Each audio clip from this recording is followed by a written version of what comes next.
Hey, and welcome to the first GrowthKungFu Facebook Live session. I'm Tanuj, and my colleague Pritish is hovering around behind the cameras. Here at GrowthKungFu, we share the best growth stories and insights from Asian startups for Asian startups. And we're joined here today by two Instagram influencers, Maxine and John. Now, Maxine focuses her handle on food and more recently a lot on yoga, and John focuses his handle more on fitness. So we're going to be talking to them about what it takes to become an Instagram influencer and how you can go about doing it. Before we get started, I just want to say thank you to everyone who's tuning in right now. And if you have any questions, please feel free to leave them in the comments, and we're going to try to answer them by the end of the session. Okay, so let's get started. Maxine, why don't you start by telling us a bit about yourself? Okay, so I was born and raised in Hong Kong. Went to university in Canada for 4 years studying biochem, and then now I'm doing my MBA here at Hong Kong U. And so I was a single child. My dad always loved cooking, and we always went out for food. So that's where the food comes in. And then I was also an active kid growing up. I did badminton, tennis, horse riding, volleyball, and a lot of other sports. So yeah, the active childhood as well. So I guess you could say your handle sort of played in from your past. Yeah. Excellent. And John, what about you? So I'm born and raised in Hong Kong, but then I left Hong Kong when I was 10, and went to UK to study in a boarding school. Left UK at the age of 15 to go on to Australia, and then did my university degree there. And throughout my childhood, I've been growing up doing sports. So I was less academic, and then I was more interested in sports. And this led me into what I do now as a personal trainer. Okay, excellent. So again, sort of played in from your past activities. Exactly. Okay. So kind of staying with that, at what point did you really see this opportunity to become an Instagram influencer, or do you think it just happened very naturally because of how you were posting stuff? Okay, so to me, this influencer idea is still new. It wasn't around. It only came about last year or two. So it was never my intention to be doing this, but then the opportunity popped up, and that's how I got to be doing what I'm doing right now. Okay. Okay, excellent. Now, Maxine, what about you? Now, I know you're very particular about what you eat, and you have an extremely mouth-watering Instagram handle, but you're also big on posting about yoga.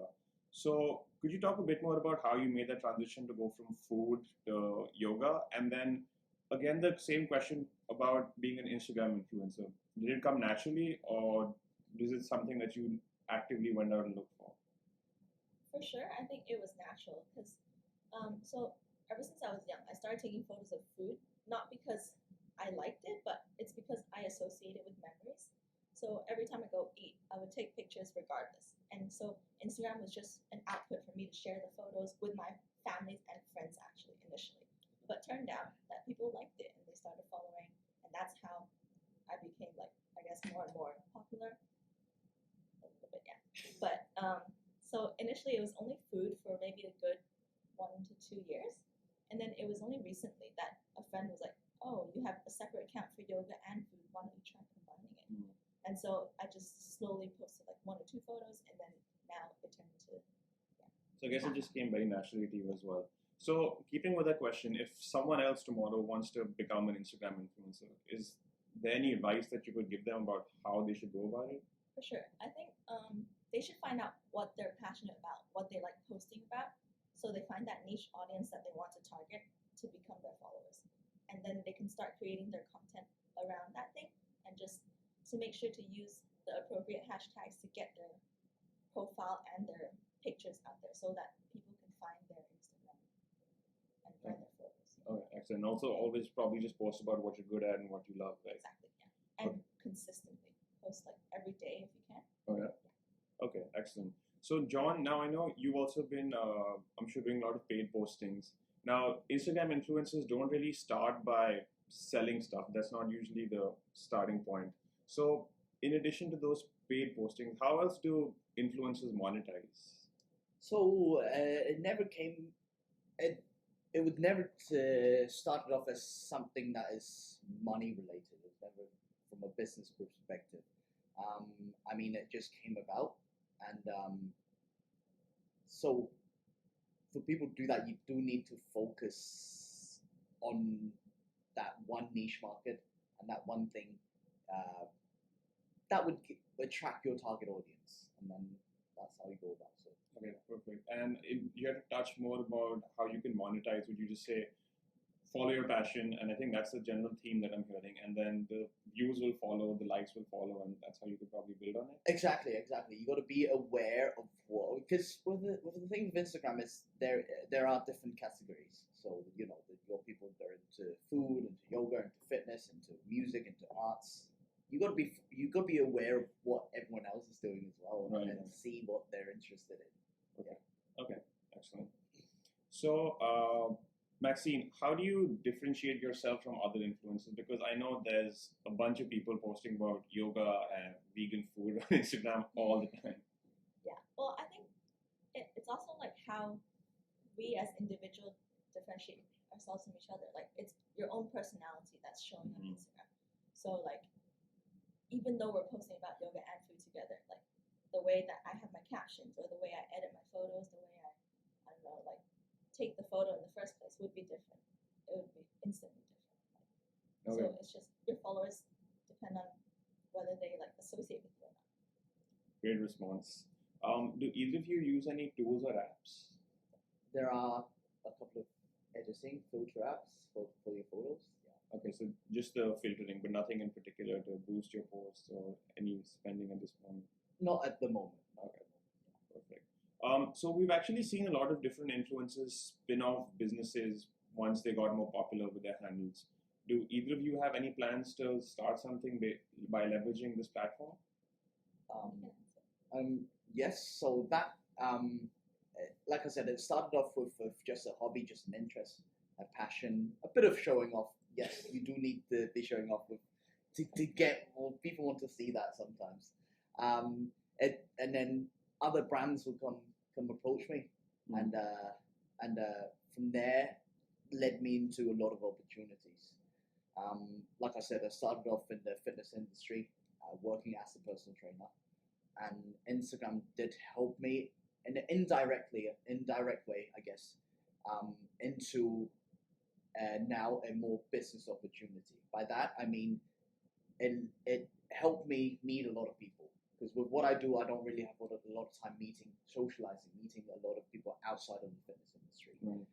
With Instagram, another good thing is being an influencer, you do get people that want to meet you, and you do get to meet other people, and that opens up a lot of doors. Okay.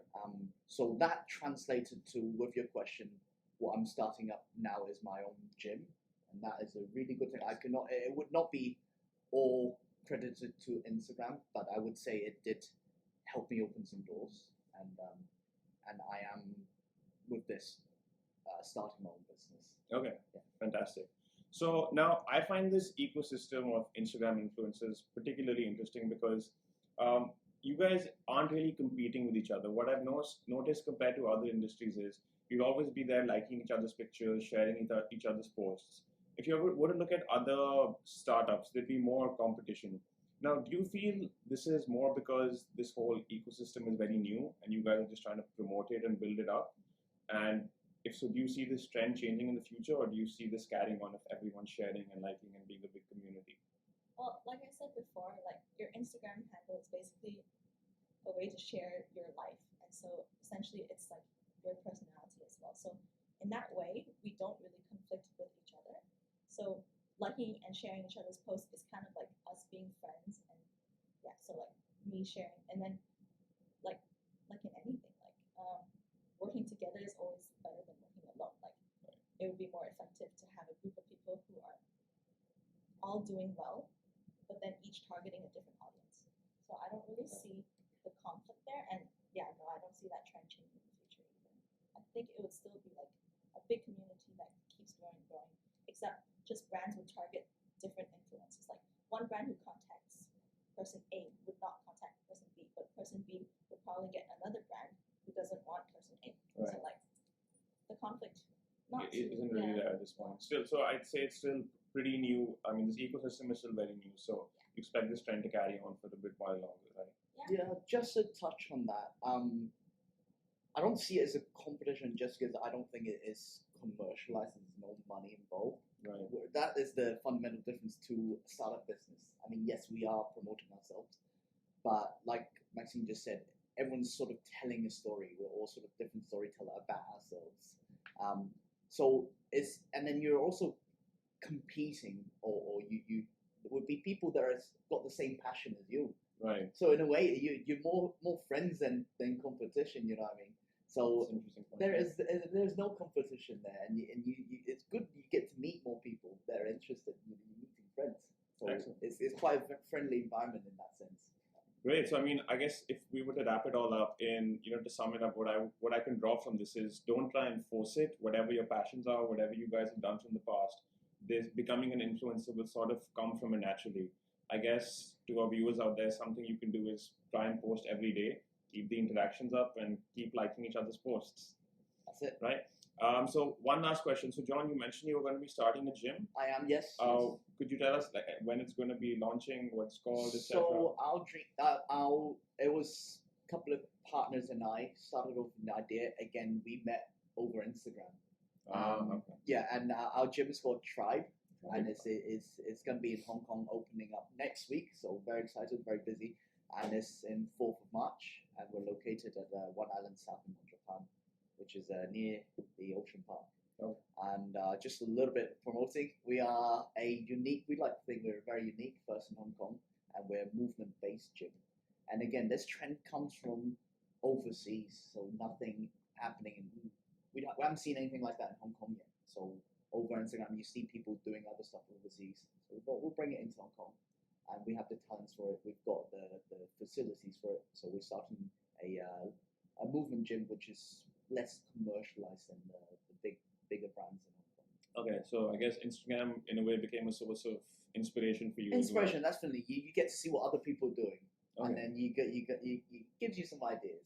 Yeah. Okay, fantastic. Okay, so I think we could actually wrap it up now.